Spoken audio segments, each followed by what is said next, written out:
Hi guys, good morning. Welcome to unstoppable coaching academy. Video start करने से पहले मेरी आप सभी लोगों से ये रिक्वेस्ट है कि यदि आप हमारे चैनल पर नए हैं तो चैनल को सब्सक्राइब करें, बेल आइकन को ज़रूर दबाएं ताकि हमारी हर एक वीडियो का नोटिफिकेशन आप तक पहुंच सके। वीडियो अच्छी लगे तो वीडियो को लाइक करें, कमेंट करें और हमें अपनी राय दें। तो बिना किसी देरी के स्टार्ट करते हैं। आज हम अपनी हाई स्कूल के इंग्लिश के चैप्टर नंबर 1 को स्टडी करेंगे। चैप्टर का नाम है अ लेटर टू गॉड, जो लिखा है G.L. फ्यून्स ने। कहानी एक किसान की ज़िंदगी पर आधारित है जिसका भगवान में अटूट विश्वास है।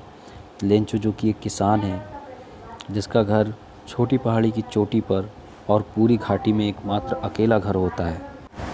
इस ऊंचाई से कोई भी व्यक्ति पके धान के खेतों को फूलों से लदे हुए देख सकता है, जो एक अच्छी फसल का सदा वायदा करती है। पृथ्वी को यानी ज़मीन को केवल एक बारिश की या कह सकते हैं कम से कम कुछ पानी की छिड़काव की ज़रूरत थी।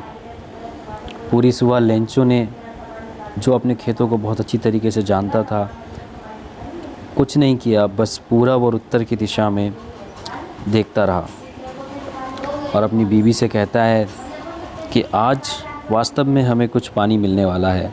औरत बहुत ही सुपर रिप्लाई देती है और कहती है, भगवान ने चाहा तो ज़रूर पानी मिलेगा।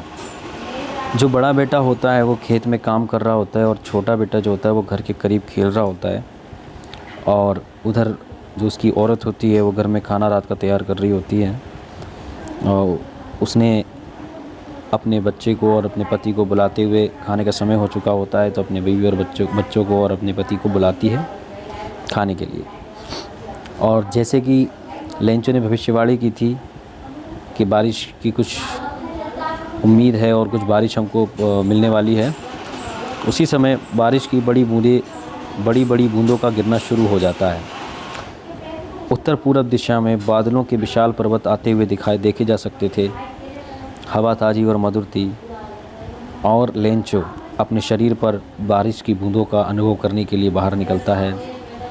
और जब वो वापस लौटता है तो जो बूंदें आकाश से गिर रही होती हैं, वो कहता है कि these are not rain drops, यानी ये बारिश की बूंदें नहीं हैं, ये नए नए सिक्के हैं। These are new coins. जो बड़ी बूंद है ये 10 का सिक्का है और जो छोटी बूंद है वो 5 का सिक्का है। बहुत ही संतुष्टिपूर्ण भाव से उसने अपने पके अनाज के फूलों से लदे खेतों को देखा, जो कि बारिश के आवरण से ढके हुए थे। लेकिन अचानक एक तेज़ हवा बहने लगी और बारिश के साथ साथ बड़े बड़े ओले गिरना शुरू हो गए। ये वास्तव में नए चांदी के सिक्कों से मिलते जुलते थे। लड़के वर्षा में भीगते हुए जमी हुई मोतियों को इकट्ठा करने के लिए बाहर दौड़े। अब ये वास्तव में बुरा हो रहा था। उस आदमी ने कहा, यानी लेंचो ने कहा, मुझे उम्मीद है कि ये शीघ्र ही गुज़र जाएगा, यानी शीघ्र ही ये समाप्त हो जाएगा। लेकिन ये जल्दी समाप्त नहीं होता है और 1 घंटे तक ओलों की बारिश घर, बगीचे, पहाड़ी और घाटी में पड़ती है। खेत सफ़ेद हो गया जैसे किसी ने नमक से ढक दिया हो। पेड़ पर एक भी पत्ती नहीं बची। धान की खेती पूरी तरह से बर्बाद हो गई। लेंचो के खेत में फूल पौधों से गिर गए। अब लेंचो की आत्मा अंदर से उदास हो गई।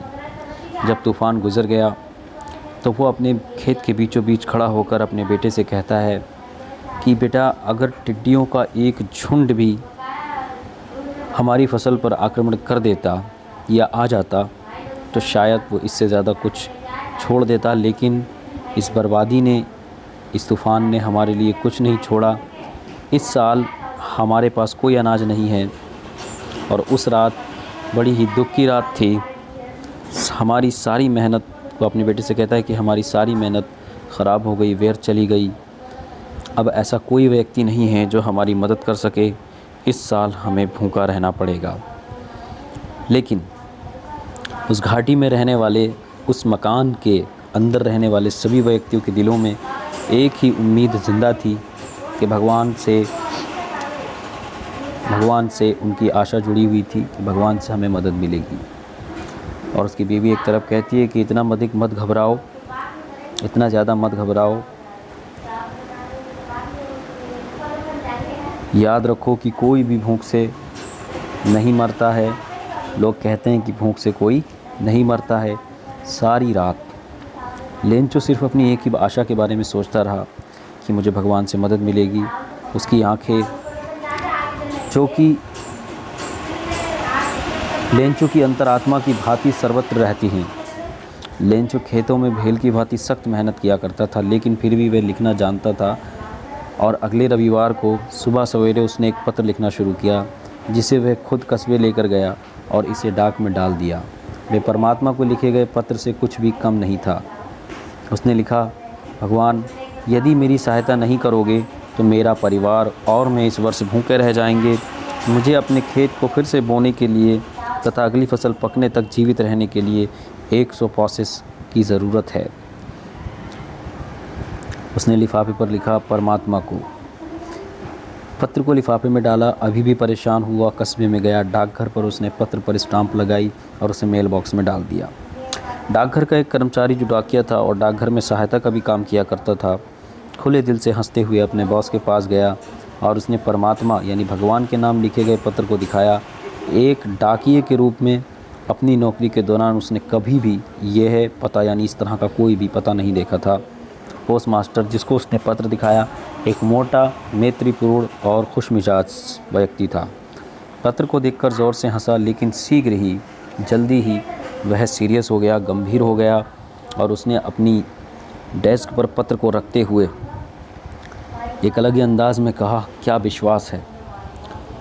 काश कि इस पत्र लेखक की भांति ही भगवान में मेरी अडिग आस्था होती, यानी जैसा विश्वास उसका भगवान में है ऐसे विश्वास मेरा भी होता। लेंचो का परमात्मा में बहुत अटूट विश्वास था और इसके ज़रिए वे भगवान से बात करता है लेटर के ज़रिए। लेंचो का विश्वास भगवान में बना रहे, इसके लिए जो पोस्ट मास्टर होता है वो उसके पत्र का जवाब देना चाहता है और वो निश्चय करता है कि वह उसके पत्र का जवाब देगा। और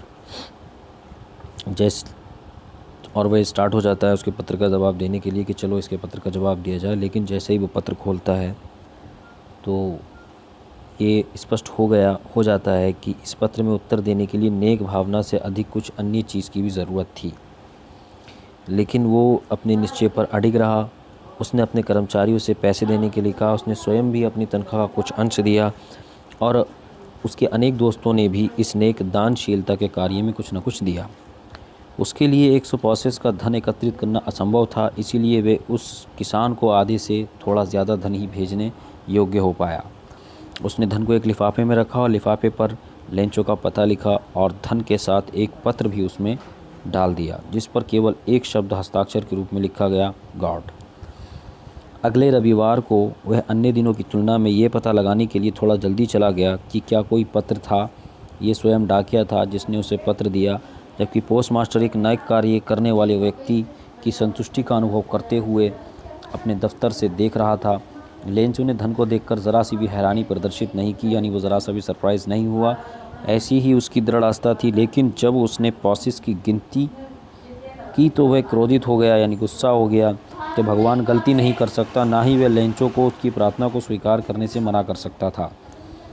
जल्दी ही लेंचो खिड़की पर कागज़ और स्याही मांगने के लिए गया।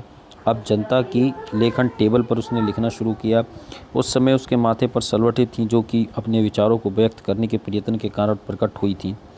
जब उसने लिखना समाप्त किया, वह स्टैम्प खरीदने के लिए खिड़की पर गया, जिसे चाट कर उसने लिफाफे पर हथेली मारकर लगा दी। जिस क्षण वह पत्र मेल बॉक्स में गिरा, पोस्ट मास्टर इसे खोलने के लिए गया। पत्र में लिखा था, भगवान, वह धन जिसे मैंने आपसे मांगा था उससे केवल 70 पॉसेस ही मेरे पास पहुंचा। बकाया धन मुझे भेजें क्योंकि मुझे इसकी बहुत ज़्यादा ज़रूरत है, लेकिन इसे मेरे पास डाक द्वारा ना भेजें क्योंकि पोस्ट ऑफिस के कर्मचारी ठगों का एक समूह या टोला हैं। लेंचो। तो ये कहानी यहाँ समाप्त हो जाती है। तो अगर आपको कहानी पसंद आई है तो प्लीज़ वीडियो को लाइक करें, सब्सक्राइब करें और अपने दोस्तों के साथ शेयर करें। और मैं आशा करता हूँ कि ये वीडियो आपके लिए बहुत ही हेल्पफुल रहेगा। Thank you. मिलते हैं नेक्स्ट वीडियो के साथ।